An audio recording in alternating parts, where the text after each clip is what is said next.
আসসালামু আলাইকুম। শুরু করতে যাচ্ছি অফিডিয়ান। লিখেছেন আমিনা আহমেদ। ভিলায় সকাল থেকে সাজ সাজ রব। আত্মীয় স্বজনের দ্রুত পায়ে এদিক ওদিকে ছোটাছুটি করছেন। ছোট ছোট বাচ্চাগুলো কোলাহলে সারা বাড়ি মুখরিত। রুনি আজ মহাব্যস্ত। তার হাঁক ডাকা শোনা যাচ্ছে থেকে থেকে। আয়শাকেও দেখা যাচ্ছে প্রচণ্ড ব্যস্ততায় তিনি এ ঘর থেকে ওদিকে, ও ঘরে গিয়ে কী সব জিনিসপত্র সংগ্রহ করে এদিক ওদিক ছুটছেন। মেহমানরা সব বাড়ির ছাদের দিকে এগোচ্ছেন। সেখানে চিলেকোঠার রুমের পাশে ফাঁকা জায়গাটা স্টেজ তৈরি করা হচ্ছে রাতের জন্য। গায়ে একটা সাদা রাঙা পাঞ্জাবি পরে রাফসান সেসবের তদারকি করছে। স্টেজ তৈরির লোকজনদের ডিরেকশন দিচ্ছে ও। রাফসানের স্ত্রী আফসানা এলো রান্নাঘরে। দরজায় দাঁড়িয়ে রুনিয়াকে আমতা আমতা করে বলল, ফুপ্পি, শাফিন ভাইয়া কি বাইরে সবার সামনে গোসল দিতে রাজি হবে? ও তো আবার একটু অন্যরকম। গায়ে হলুদ টলুদ ছোঁয়াতে দেবে কি না কে জানে। রুনিয়া আয়শার সাথে রান্নাঘরে বসে ছোট ছেলের গায়ে হলুদের নাস্তার প্রস্তুতি নিচ্ছিলেন আর নিজেদের ভেতরে টুকটাক গল্প করেছিলেন। আফসানার কথায় মুখে স্মিত হাসি টানা ভাবটা তার নিভে গেল। তার তো মনেই ছিল না যে তার ছোট ছেলেটা আর আগের মতো নেই। বদলে গেছে অনেক। শুধু তার ছোট ছেলে নয়, বদলে গেছে সেও, তার পরিবারের সবাই। চোখ দুটো ঝাপসা হয়ে এলো রুনিয়ার, কিন্তু চোখের বাসমুখে আবার চোখে টেনে নিয়ে হাতের কাজটা সরিয়ে রেখে তিনি বসা থেকে উঠে দাঁড়িয়ে আফসানাকে বললেন, আমি ওর কাছে শুনে আসছি, ও যেভাবে বলবে সেভাবেই প্রস্তুতি নিব তোমরা। তার বেশি কিছু করার দরকার নেই। জানোই তো ওর মেজাজ কেমন। আফসানা মাথা নাড়িয়ে সায় জানালো। রুনিয়া রান্নাঘর থেকে চলে যেতে আয়শা জিজ্ঞেস করলো, রাফসান কোথায় আফসানা?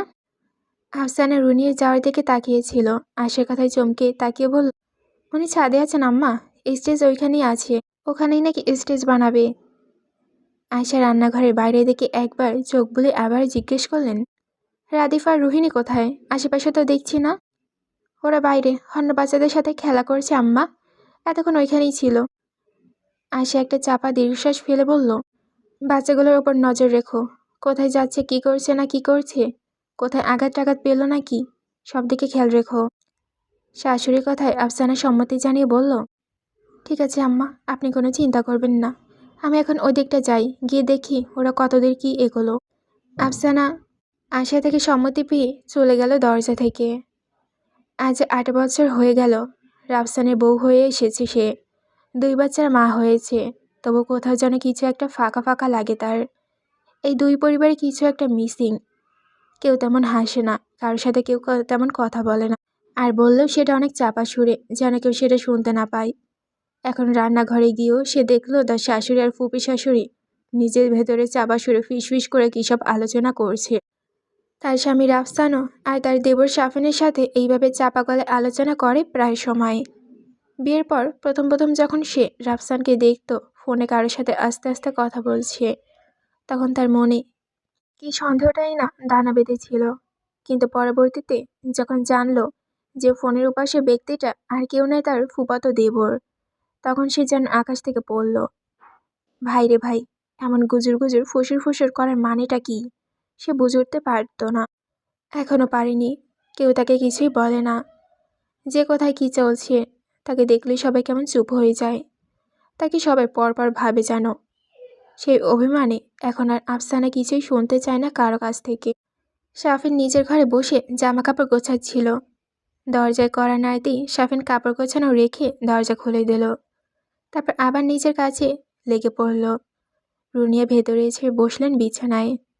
শাফিন মায়ের দৃষ্টি দিচ্ছে শাফিন মায়ের দিকে দৃষ্টি দিচ্ছে না। রুনিয়া বসে বসে ছেলেকে দেখতে লাগলেন।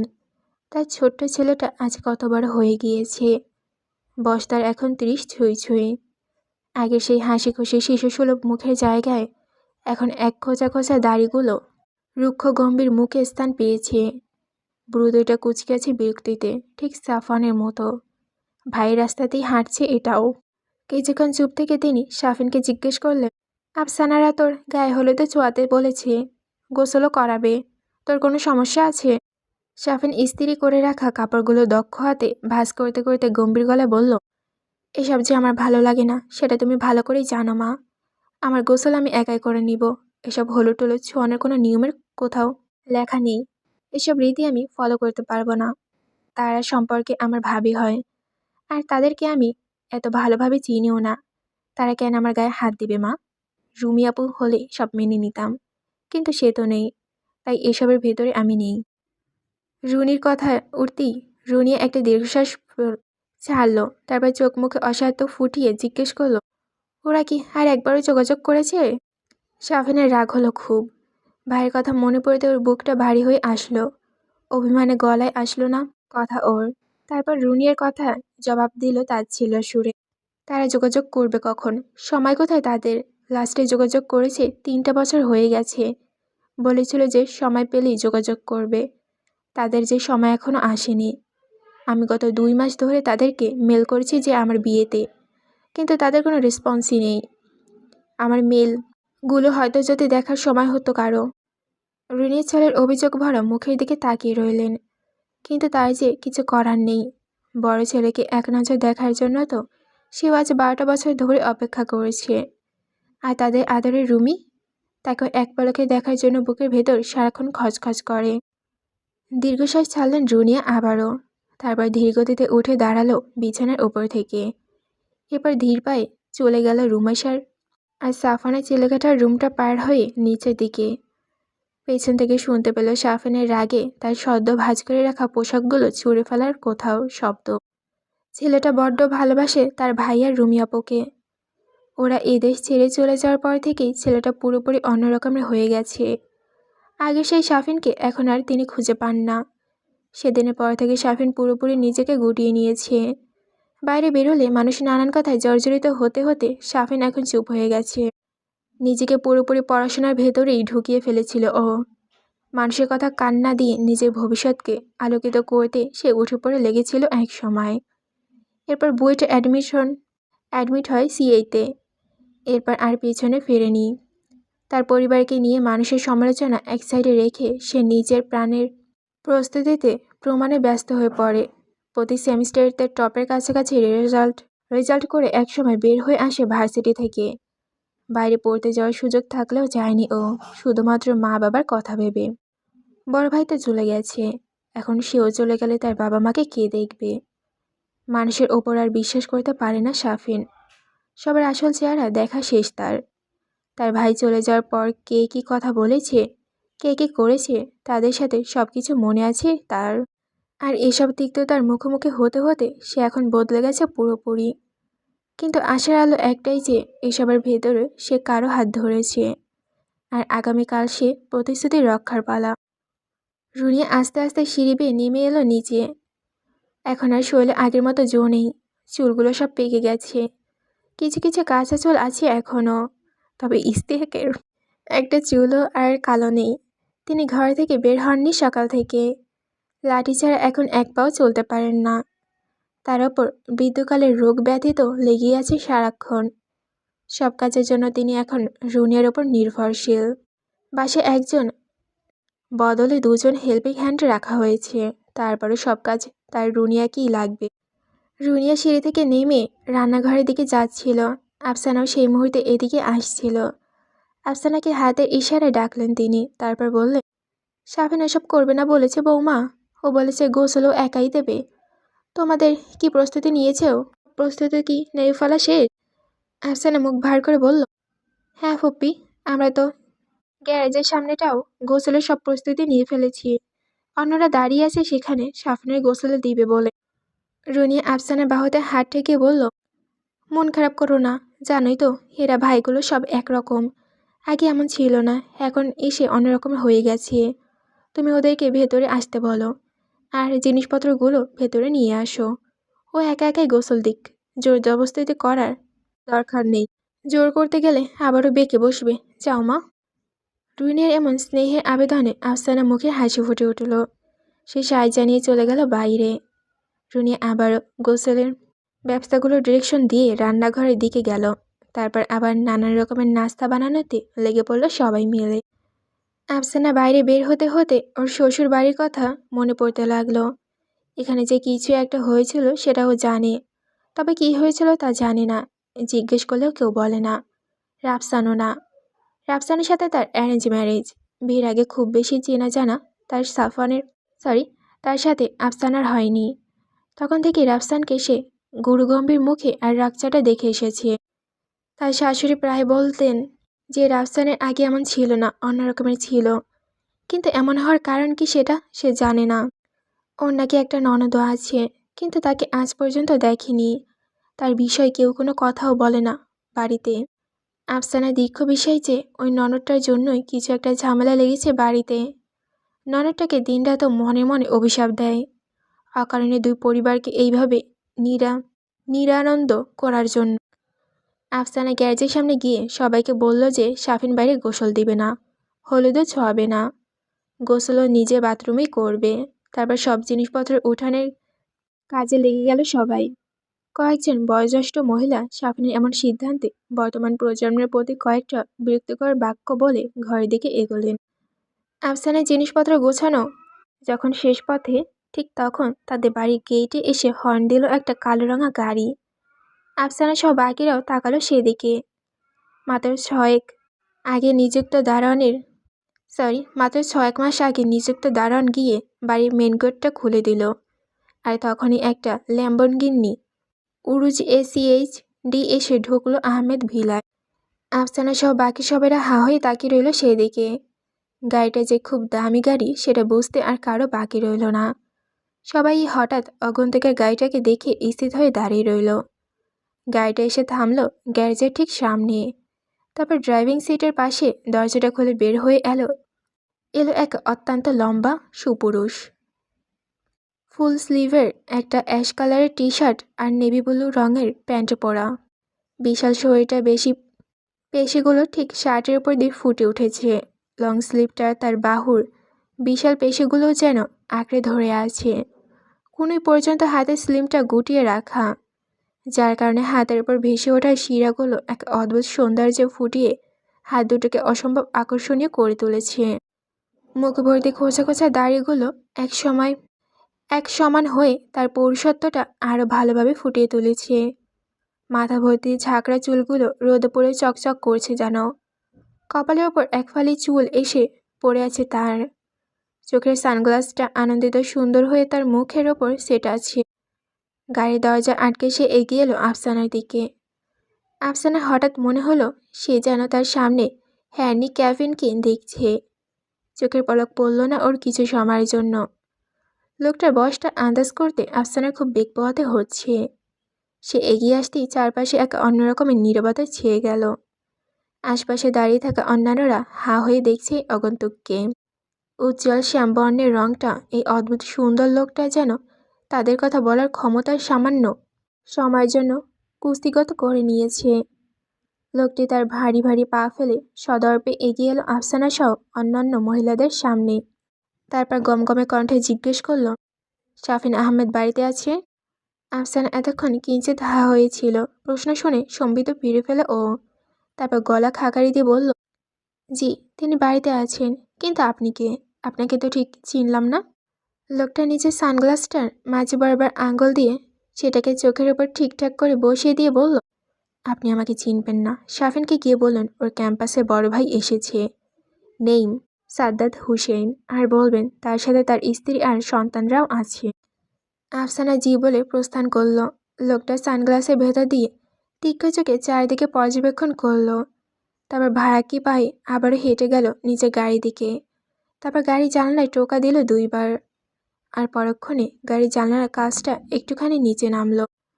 উস্কুক জনতা সে কাচের ফাঁকে তাকিয়ে দেখার চেষ্টা করলো ভেতরে আর কারা আছে, কিন্তু এত দূর থেকে অতটুকু ক্ষুদ্র জায়গা দিয়ে তারা ভেতরে কিছুই টের পেল না। লোকটা নিচু হয়ে ঝুঁকে কয়েকটা কথা বলল গাড়ির ভেতরে থাকা রহস্যময় কোনো মানবীর সাথে। তারপর কথা বলা শেষ হতেই গাড়ির কাঁচটা আবারও উপরে উঠে গেল। কিছুক্ষণ পরে বাড়ির মেন ডোর ঠেলে বের হয়ে এলো শাফিন। গা তার খালি, শুধু কাঁধের ওপর দিয়ে একটা গামছা ফেলে রেখেছে বুকের ওপর দিয়ে। সে কেবলমাত্র গোসলে যাওয়ার জন্য তৈরি হচ্ছিল। বাথরুমে ঢুকতে যাবে এমন সময় আফসানা এসে বলল, কি একজন নাকি তার খোঁজে এসেছে। তার ক্যাম্পাসের কোন বড় ভাই সাদ্দাত হুসেন নামে, তার সাথে নাকি তার স্ত্রীর সন্তানও আছে। শাফিন এমন নামে কাউকে চেনে বলে মনে হয় না। তবুও কৌতূহলবশত ও বাইরে বের হয়ে এসেছে। উস্কোক মহিলাগুলো এখনও সেইখানে দাঁড়িয়ে আছে, লোকটার সাথে শাফিনের কেমন সম্পর্ক সেটা দেখার জন্য। লোকটা পেছনে ফিরে দাঁড়িয়েছিল, বাড়ির আশপাশটা সে নজর বুলিয়ে যাচ্ছে। এখানে এসে থেকেই শাফিন কিছু দূর এগিয়ে গিয়ে একটা ধাক্কা খেল। পেছন থেকে লোকটাকে দেখে মনে হচ্ছে অবিকল তার বড় ভাই দাঁড়িয়ে আছে। সেই উচ্চতা, সেই চওড়া কাঁধ, সেই পেশিবহুল শরীর, সেই ঝাঁকড়া চুল, সেই হাতের ফুলে থাকা শিরা, সব মিলে যাচ্ছে। কে এই লোকটা? সে কি সত্যি সাদ্দাম হুসেইন? শাফিন দ্বিধাভরে ধীর পায়ে এগিয়ে এলো লোকটার আরও কাছাকাছি। আর কারো পায়ের শব্দ কানে আসতেই লোকটা ফিরে তাকালো নিজের পেছন দিকে। আর তাকে দেখেই নিজের জায়গায় স্থিত হয়ে গেল শাফিন। শাফিনকে দেখে লোকটা মুখে ফুটে উঠল এক অসম্ভব সুন্দর হাসি। শাফিন যেন নিজের চোখকে বিশ্বাস করতে পারছে না। তার সামনে সত্যি তার বড় ভাই দাঁড়িয়ে আছে। তার ভাই, তার সাফওয়ান ভাই। এটা কি আদৌ সম্ভব? শাফিন হতভম্বের মতো কিছুক্ষণ নিচের জায়গায় দাঁড়িয়ে রইল, চোখর প্রবল উত্তেজনার মুখে বিস্ময়। আর এরপর ঘোর কাটাতে ও নিচের জায়গা থেকে ছুটে এসে সাফওয়ানের বুকে ঝাঁপিয়ে পড়ল এক প্রকার। আর মুখ দিয়ে শুধু একবার চাপা সুরে উচ্চারণ হলো, ভাইয়া। আফসানা শাফিনকে ডেকে দিয়ে রান্নাঘরে গেল। সেখানে রুনি আর আয়শা অন্যান্যদের সাথে মিলে প্লেটে খাবার সাজাচ্ছেন। আফসানা গিয়ে রুনি আর আয়শার মাঝখানে বসে পড়ল। তাদের ঠোঁট ফুলিয়ে বলল, শাফিন ভাই তো বলেছিল ভাইয়ের কোনো বন্ধু বান্ধবকে দাওয়াত দিবে না। দেখেছ, ঠিকই দিয়েছে, শুধু আমাদেরকে বলেনি। কেউ আমাকে কিচ্ছু বলে না। আফসানা এমন ঠোঁট ফোলানোতে আয়শা মিটিমিটি করে হাসলো। তারপর বল, ও আবার কাকে দাওয়াত দিয়েছে? আমরা তো জানি না। ওর কেউ এসেছে নাকি? আফসানা উৎসাহিত গলায় বলল, হ্যাঁ, একজন এসেছে। বলেছে সে নাকি ভাইয়ের ক্যাম্পাসের বড় ভাই, খুব বড় লোক। কি সুন্দর একটা গাড়ি নিয়ে এসেছে জানো না? কুচকুচে কালো, চকচক করেছে। সে লোকটা ইয়া লম্বা আর হেব্বি সুন্দর দেখতে। বডি কি তার! আমি তো দেখে হা হয়ে গিয়েছিলাম। আফসানের মুখ থেকে এমন বর্ণনা শুনি রুনিয়ার বুকের ভেতরটা ধক করে উঠল। চকিত একবার সে আয়শার দিকে তাকালো, দেখলো আয়শাও তার দিকে তাকিয়ে আছে। কিন্তু সে সম্ভাবনা তা মাথা থেকে ঝাড়ে ফেলল। উড়িয়ে দিল রুনিয়া সে ভাবনা। বুকে তার একটা পাথর ভার দেওয়া আছে। বুক ছেড়ে একটা দীর্ঘশ্বাস বের হয়ে এলো। সেটা কি কখনোই সম্ভব? তার ছেলে কি কখনই ফিরে আসবে? একটা চাপা কান্নাকে ঢোক গিলে নিজের ভেতর টেনে নিল রুনিয়া। আয়শা শাড়ির আঁচলে কোনা দিয়ে চোখ মুখ মুছে নিল। দুজনে হঠাৎ করে নীরব হয়ে গেল। এই নীরবতার কারণ আফসানার বোধগম্য হলো না। একটু আগেও তো হাসি খুশি ছিল দুজনে। সে কি এমন বলে ফেলল? মুখটা ভার হয়ে গেল ওর। কিছুক্ষণ পর রুনিয়ার হেল্পিং হ্যান্ড নাজমা এসে বলল, খালাম্মা, শাফিন ভাইজান ছেলেকোঠার ঘরে চাবি দিতে কইছে। ওনার নাকি কারা আসছে, তাগরে থাকিতে দিব। ঘরটা পরিষ্কার কইরা দিতে কইছে এক্ষুনি। ছেলেকোঠার রুমের কথা শোনা মাত্রই রুনিয়ার মাথায় আপনি রাগে গরম হয়ে গেল। তিনি বসা থেকে উঠে দাঁড়িয়ে কঠিন গলায় বললেন, শাফিনের কি মাথা খারাপ হয়ে গেছে? বাড়িতে কি আর কোনো কামরা নেই যে চিলেকোঠার রুমটাই থাকতে দিতে হবে? মোটেও যেন ওই ঘরে কেউ না ঢোকে। ওকে গিয়ে বলো যে আমি মানা করেছি, অন্য ঘরে ব্যবস্থা করতে বলো। নাজমা আচ্ছা বলে আবারও ফিরে চলে গেল। রুনিয়া ফোঁস করতে লাগলো। তারপর দাঁড়িয়ে দাঁড়িয়ে গজগজ করতে করতে বল, মাথা খারাপ হয়ে গেছে সবগুলোর। আমার ছেলে বৌমার রুমের চাবি চায়, চিলেকোঠার রুমের চাবি চায়। ও আসুক আগে ভেতরে। কোথাকার কে এসেছে তার জন্য চিলেকোঠার রুমের চাবি চাচ্ছে। আফসানা উঠে এসে রুনিয়াকে ধরল। রাগে রুনিয়ার গা কাঁপছে। আফসানা রুনিয়াকে স্থির হয়ে বসতে বলল, কিন্তু রুনিয়া বসলো না। সে আগে শাফিনের সাথে কথা বলবে, তারপর তার কাজ করবে। আফসানা বসলো। তার ফুপি শাশুড়ি বেজায় খেপেছে, কিন্তু সামান্য রুম নিয়ে এত খেপে যাওয়ার কি আছে সেটা বুঝলো না ও। রুনিয়াকে ধরে ওইভাবে দাঁড়িয়ে রইল ও। কিছুক্ষণ পর শাফিন এলো রান্নাঘরের দরজায়। ওকে দেখে রুনিয়া সামান্য ঠান্ডা হওয়ার মাথাটা আবারও গরম হয়ে গেল। তেড়ে এলেন তিনি ছেলের দিকে। তারপর বললেন, কি সমস্যা তোর? তুই চিলেকোঠার রুমের কারে থাকতে দিতে চাস? হ্যাঁ, তোর কি বিবেক বুদ্ধি সব লোপ পেয়েছে? শাফিন তাড়াতাড়ি করে মাকে দুহাতে জড়িয়ে ধরে তারপর বলল, মা শান্ত হও, এত হাইপার হইও না। ডাক্তার কি বলেছে তোমাকে? মোটেও প্রেশার বাড়ানো যাবে না। তুমি একটু এদিক ওদিক আসো।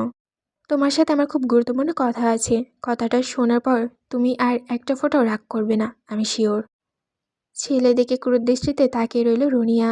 তারপর ছেলে কি বলবে সেটা শোনার জন্য সে এগিয়ে গেল ডাইনিং টেবিলের কোণার দিকে। শাফিন আয়শাকে ডেকে নিয়ে নিজের কাছে আনলো। তারপর আয়শা রুনিয়া দুইজনে যখন এলো তখন শাফিন চাপা সুরে বলল, মা আর মামি, আপনাদের জন্য বিশাল বড় একটা সারপ্রাইজ আছে। তবে শর্ত একটাই, কেউ কোনো রিয়্যাক্ট করবেন না সেই সারপ্রাইজটা দেখে।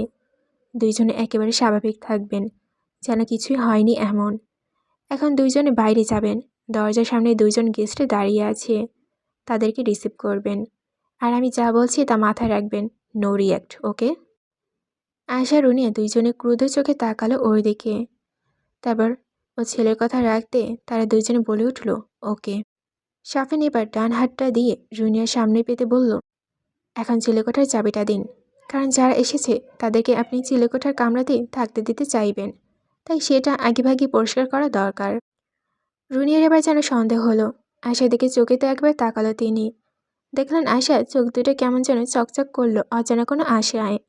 রুনিয়া চোখ বড় বড় করে জিজ্ঞাসা দৃষ্টিতে আবারও একবার শাফিনের দিকে তাকালো। আর মায়ের সে চোখ দিয়ে করা প্রশ্নের উত্তরে শাফিন উপর নিচ মাথা নাড়ালো। চোখ দুটো নিজের অজান্তেই ঝাপসা হয়ে এলো ওর। রুনিয়ার মনে হলো উনি মাথা ঘুরে পড়ে যাবেন এক্ষুনি। শেষ মুহূর্তে নিজেকে সামলে নিলেন তিনি। শাফিন আরও একবার সতর্ক করে দিল, বলল, আবারও বলছি নো রিয়্যাক্ট। তার নাম এখন সাদ্দাত হুসেইন, আমার ক্যাম্পাসে বড় ভাই। মানুষের সামনে তাকে তোমরা যেভাবেই সেভাবেই ট্রিট করবা। তোমাদের আবেগগুলো সব অন্দরমহলের জন্য তুলে রাখো। এখন তোমরা ওদিকে দেখো, আমি ছাদে গিয়ে রাফসান ভাইকে খবরটা দিয়ে আসি, আর ছাদের কামরাটা পরিষ্কার করতে বলে আসি। বলেই শাফিন মা আর মামিকে ছেড়ে দৌড়ে গেল ছাদের দিকে। আর রুনিয়া আয়শা দুইজনের দিকে তাকিয়ে চোখের পানি ফেলল দুফোঁটা। তারপর দ্রুত পায়ে এগিয়ে গেল দরজার দিকে। কতক্ষণ ধরে ওরা বাইরে দাঁড়িয়ে আছে তার ঠিক নেই। মেইন দরজা তখনও দেওয়া। দরজার এপাশে দাঁড়িয়ে চোখ বন্ধ করে জোরে নিঃশ্বাস ফেলল রুনিয়া। তার বুকের ভেতরটা ধুকধুক করেছে অজানা এক আতঙ্কে। আশার মুখ অচলে চেপে দাঁড়িয়ে আছে সে। শাফিন সাবধান করার পরও তিনি তার আবেগকে চাপা দিয়ে রাখতে পারছেন না। রুনিয়া সেটা খেয়াল করে আশাকে কোনো দিয়ে গুঁতা দিয়ে স্বাভাবিক হতে বললেন। আশা নিজের চোখের পানি মুছে স্বাভাবিক হলেন। তারপর রুনিয়া দরজা খুলে সামনের দিকে দৃষ্টিপাত করলেন। আর দরজা খুলতেই তার দেখলেন তাদের সামনে দাঁড়িয়ে আছে বিশালদেহী সাফন, যার শরীরে বিশালতার কারণে পেছনে আর কিছুই দেখা যাচ্ছে না। মুখে তার মিষ্টি হাসি। দাড়ির আড়াল থেকে সে হাসিটা ছিটকে বের হচ্ছে। তার কোলে তুলতুলে একটা মেয়ে বাচ্চা। পিটপিট করে সে দেখছে তার সামনে দাঁড়ানো এই দুই মমতাধারী নারীকে। রুনিয়া আর আয়শা দুজনে নিজেদের আবেগকে চাপা দিয়ে সাফানের অসাধারণ সুন্দর মুখটার দিকে তাকিয়ে আছেন, যেন কত শত বছরের তৃষ্ণা মিটাচ্ছেন দুজনে। নিজেদের জায়গায় স্থির হয়ে দাঁড়িয়ে আছেন তারা। আশা চোখ জোড়া অধীর হয়ে অন্য কাউকে খুঁজছে। ঠিক সেই মুহূর্তে সাফওয়ানের পেছন থেকে গুটি গুটি পায়ে এগিয়ে এলো। রুনিয়া আর আয়শার সামনে দাঁড়ালো বছর দশকের যমজ দুই ছেলে বাচ্চা, যাদের মুখটা দেখি আশা রুনিয়া দুইজনে চমকে উঠল। এই যেন সাফওয়ানের ছোটবেলার ভার্সন দুইটা কপি দাঁড়িয়ে আছে তাদের সামনে। খুশিতে রুনিয়া উচ্ছ্বাসের সাথে এসে মেঝেতে বসে পড়লেন। তারপর বুকে জড়িয়ে নিলেন বাচ্চা দুটোকে। আর সাফওয়ানের কোল থেকে সেই তুলার মতো তুলতুলে বাচ্চাটাকে টেনে নিজের বুকের মাঝে ঠেসে নিলেন আয়শা। সাফওয়ান দাঁড়িয়ে দাঁড়িয়ে তার মা আর মাতৃত্ব মামির এই আদর ভাসিয়ে দেওয়ার মুহূর্ত উপভোগ করল। ঠিক তখন সিঁড়ির ওপর থেকে ধূপধাপ আওয়াজ করে নিচে নেমে আসার শব্দ পাওয়া গেল কারো। আর কিছুক্ষণের ভেতরই রাফসানকে দেখা গেল হলরুমে। মুখে এক রাস হাসি নিয়ে সে এগিয়ে আসছে আয়শা আর রুনিয়ার মাঝখানে দিয়ে ফাঁক দিয়ে ঝপাত করে সাফওয়ানকে জড়িয়ে ধরল। তারপর জড়িয়ে ধরে বলল, সাদ্দাত হুসেইন ভাই আমার। সাফওয়ান শব্দ করে হেসে উঠল। তারপর চাপা কণ্ঠে বলল, কি করছিস, ছাড়, সবাই দেখছে। সাফওয়ানের কথায় রাফসান ছেড়ে দিল ওকে। তারপর সাফওয়ানকে ভালো মতন দেখে নিয়ে বলল, একটা ফোঁটাও চেঞ্জ হওনি, যেমন ছিলে তেমনই আছো। আর আমাকে দেখো, ভুঁড়ি বেড়ে গেছে আমার। তোমাকে দেখে তো হিংসা হচ্ছে আমার ভাই। তারপর আশেপাশে চোখ বুলিয়ে বলল, মিসেস কই? সাফওয়ান চোখ থেকে সানগ্লাসটা খুলতে খুলতে বলল, তিনি গ্যারেজে গাড়ি রাখতে গিয়েছেন। রাফসান সাফানের চোখের দিকে তাকালো। বাদামি রঙা চোখ জোড়া, অদ্ভুত সতর্ক দৃষ্টি, তীক্ষ্ণ নজরে চারিদিকে চোখ বুলিয়ে নিচ্ছে সে চোখ দুটো। আশা আর রুনিয়া বাচ্চাগুলোকে নিয়ে ভেতরের দিকে গেলেন। কত পথ এসেছে, কত কষ্ট হয়ে গেছে তার ঠিক ঠিকানা নেই। রাফসান ও সাফানকে ভেতরে নিয়ে আসতে আসতে বলল, বাবা ড্রাইভিংও শিখে ফেলেছে দেখছি। তোমার বউ কে? সাফান রাফসানের দিকে একবার তাকিয়ে আবার সামনের দিকে দৃষ্টি দিয়ে মুখে হাসি ফুটে গর্বের সাথে বলল, ইয়াপ, দেখতে হবে না বউটা কার? My wife has to be allrounder. ততক্ষণে সাফানা নিচে নেমে এসেছে। আয়শা রুনিয়া বাচ্চাদের নিয়ে গিয়ে সোফায় বসালো। রাফসান আর সাফানও গিয়ে বসলো সেখানে। মেহমানদের কিছু অংশ উস্কুক দৃষ্টিতে দেখছে নতুন আসা এই মেহমানদেরকে। অনেকেই নিজেদের ভেতর চাপা কণ্ঠে কথা বলছে আগন্তুককে নিয়ে। আফসানা এসে দাঁড়ালো ওদের কাছে। রাফসান আফসানাকে দেখিয়ে ইশারায় নিজের কাছে ডাকলো। তারপর সাফানের সাথে পরিচয় করিয়ে দিয়ে বলল, মিট মাই ওয়াইফ আফসানা মিমি। সাফান সৌজন্যমূলক মাথা নাড়ালো। রাফসান এবার আফসানাকে বলল, আফসানা, ইনি হচ্ছে সাদ্দান হুসাইন, আমাদের বড় ভাই হন। আমাদের ফ্যামিলির সাথে ওনার খুব ভালো সম্পর্ক। ওনার সম্পর্কে আস্তে আস্তে তুমি আরও অনেক কিছু জানতে পারবে। এখন বাচ্চাগুলোর জন্য কিছু নাস্তার ব্যবস্থা করো। আফসানা ও সাফানের দিকে সৌজন্যমূলক মাথা নাড়ি রান্নাঘরের দিকে এগোলো। সবাইকে হঠাৎ করে অন্যরকমের খুশি লাগছে। এমনটা এর আগে কখনো দেখেনি আফসানা। তার খটকা লাগলো, কিছু একটা তো আছে এই লোকটার মাঝে। রান্নাঘরে শরবত আর কিছু নাস্তা রেডি ছিল, সেগুলো ট্রেতে করে নিয়ে আবারও হলরুমের সোফার দিকে এগোলো আফসানা। তখনই মেইন ডোর ঠেলে ভেতরে প্রবেশ করলো এক নারী অবয়ব। তাকে দেখে চমকে উঠল আয়শা রুনিয়া সহ সাফিনা রাফসানও। তাকে দেখে কোনোভাবেই চেনার উপায় নেই যে সে এই পরিবারেরই মেয়ে। মুখের আদল বদলে গিয়েছে অনেকখানি। সেই ফোলা ফোলা চোয়াল দুটো মুখের সাথে মিশে গিয়ে তীক্ষ্ণ হয়ে আছে। জয়লাইন দুটি ধারালো হয়ে তার শক্ত ব্যক্তিত্ব জানান দিচ্ছে। বাদামি রঙা মণিযুক্ত ধারালো চাহনি চোখের ওপরে অবস্থান, ব্রু দুটো টান টান হয়ে আছে। গায়ের রঙের পরিবর্তন এসেছে অনেক। ফোলা ফোলা কমলা রঙের প্রলেপে দেওয়া ঠোঁটে দুইটা টস টস করেছে। সেই মোলায়েম মুখটা এখন কঠোরতায় পরিপূর্ণ। সাদা আর আকাশি রঙের মিশালে একটা কামিজ আর আকাশি রঙের সালোয়ারের ওপর আর ওড়না পরে আছে সে। গাঢ় খয়েরি রঙা ঘন চুলগুলো পিঠময় ছড়িয়ে আছে। সৌন্দর্য যেন ঠিকরে পড়ছে তার। কে বলবে সে 3 বাচ্চার মা। মুখের দীপ্তিময় হাসি ফুটে সে এগিয়ে আসছে ধীর পায়ে সোফায় বসা মানুষগুলোর দিকে। আর তার আজন্ম কাছের মানুষ। আফসানা এতক্ষণ দাঁড়িয়ে দাঁড়িয়ে এই অতি সুন্দরী মেয়েটার দিকে তাকিয়েছিল, কিন্তু মেয়েটা কাছাকাছি আসতেই ওর চোখ গেল নিজের স্বামীর দিকে। অসম্ভব রকমের ভালোবাসা পূর্ণ দৃষ্টিতে সে তাকিয়ে আছে আগন্তুক মেয়েটার দিকে। আফসানার রাগ হলো ভীষণ। তার স্বামী এই মেয়েটার দিকে এইভাবে তাকিয়ে আছে কেন, মাথায় এলো না ওর। কোথাকার কার বউ, তার দিকে তার স্বামী তাকিয়ে আছে। অথচ আফসানা কত সুন্দর করে সাজলেও রাফসান তার দিকে কখনই ভালোবাসার সহিত তাকিয়েছে কি না তা কখনই মনে পড়েছে না ওর। মনে মনে ভেবে নিল, আগে রাফসানকে জায়গা মতো পাক, তারপর বুঝিয়ে দেবে কত ধানে কত চাল। মেয়েটা এগিয়ে এসে সোফার কাছে দাঁড়াতেই সাফানের পাশ থেকে উঠে গিয়ে জায়গা করে দিল তাকে বসার। ওর মুখে হাসি ধরছে না। অবাক চোখে ও তাকিয়ে আছে আগন্তুক মেয়েটার দিকে। শুধু ও না, সবাই তাকিয়ে আছে। আফসানা লক্ষ্য করছে সেটা। কারো মুখে যেন হাসি সরছে না, সেটা খেয়াল করেছে। তার আজীবন গুমরা মুখে থাকা এই কাছের মানুষগুলোর এমন হঠাৎ আনন্দের তার বোধগম্য হলো না। মেয়েটি পাশে বসতেই সাফান তার দিকে প্রেমপূর্ণ দৃষ্টিতে তাকিয়ে বলে উঠল, ইনি আমার স্নেহের স্ত্রী, রাইয়ানা তাসনিম। রুমাইশা চোখা করে তাকালো একবার সাফানের দিকে, তারপর সাফানের উপর থেকে চোখ সরিয়ে নিয়ে মা আর ফুপ্পির দিকে তাকিয়ে রইল বড় বড় চোখ করে। আয়শা ছোট্ট মেয়েটাকে কোলে নিয়ে উঠে আসলো রুমাইশার কাছে। রাফসান জায়গা করে দিল মাকে বসার জন্য। তারপর আয়শার কোল থেকে পিটপিট করে তাকানো পিচ্চিটাকে নিল ও। আয়শা রুমাইশার পাশে বসে রুমাইশার হাতের উপর নিজের হাতটা রেখে চাপা গলায় বলল, এতদিন পর মেয়েকে কাছে পেয়েও আমি একটু জড়িয়ে ধরতে পারছি না, একটু কেঁদেও মনটা হালকা করতে পারছি না। সুখটা বুকের ভেতরে কোথায় যেন বেঁধে আছে, ছাড়িয়ে যেতে পারছে না সেটা সারা শরীর।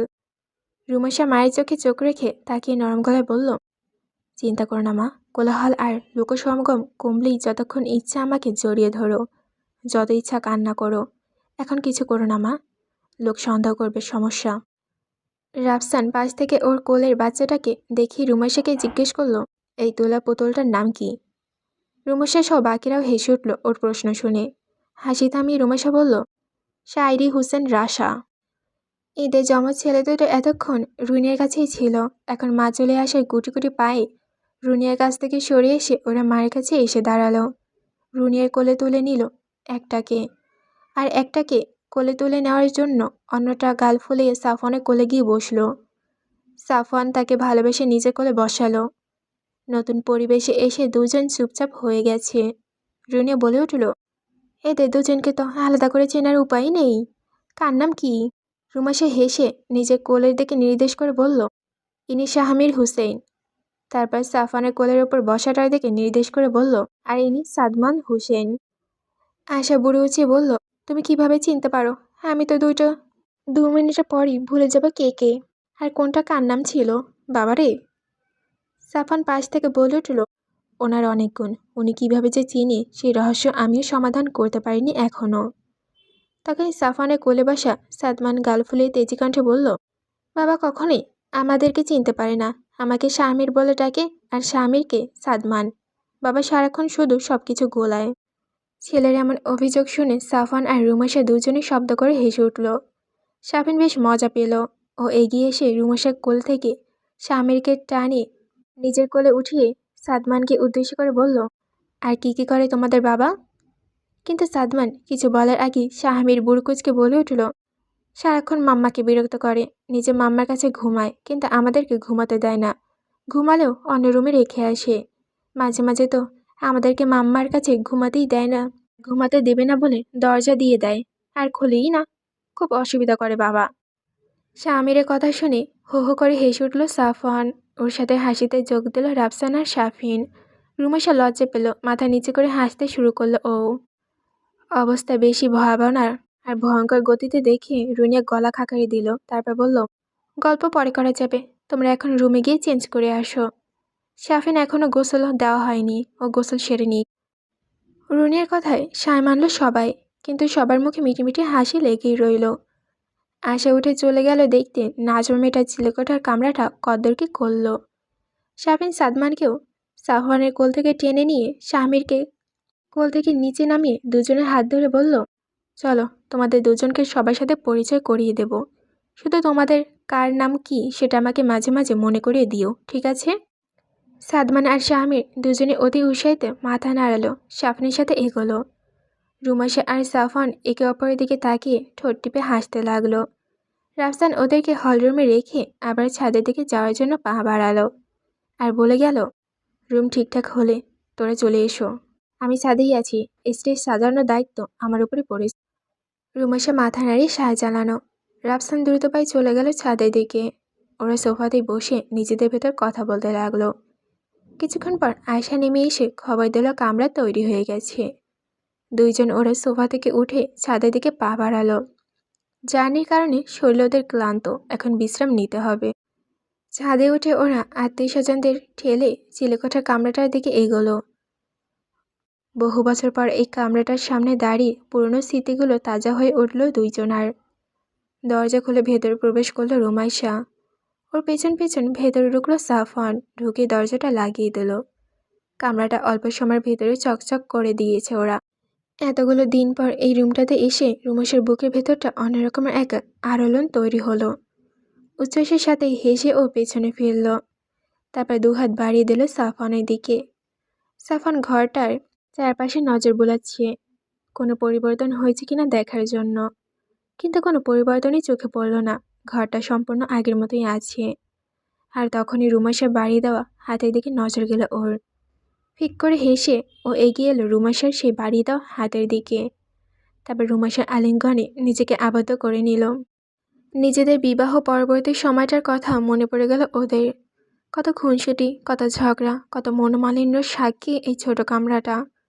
কত শত স্মৃতি ছড়িয়ে ছিটিয়ে আছে কামরাটার প্রতিটা পদে পদে, তার হিসাব নেই। দুইজন দুইজনকে জড়িয়ে ধরে সেই স্মৃতিগুলো নিজেদের মস্তিষ্কের ভেতরে আরও একবার ঝালাই করে নিল।